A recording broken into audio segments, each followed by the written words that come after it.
Handson, what are you doing? Oh, hey, Devil Dog. I'm working on my knife. Are you sure? Of course I'm sure. Because you're not even using the right tool in an appropriate spot. Man, don't tell me how to maintain my stuff. I've been doing this my whole life. Yeah, okay. Would you rather have a professional do that? I ain't paying no $50 for no spa treatment. You know, when I was 6 years old, my HandPappy taught me how to take care of my tools. I'm sorry, what? Your HandPappy? Yes, my HandPappy. Those were the days.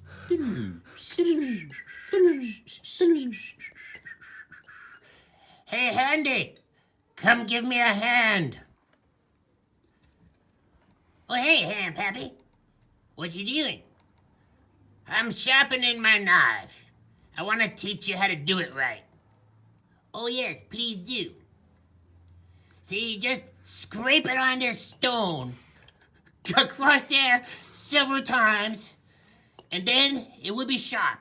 Go get a piece of paper. Okay, HandPappy. Okay, here's a piece of paper. All right, watch this.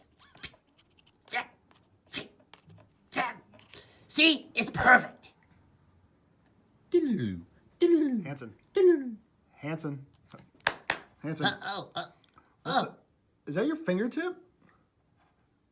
Oh, shit. Yeah. You back to reality now? You want a Band-Aid?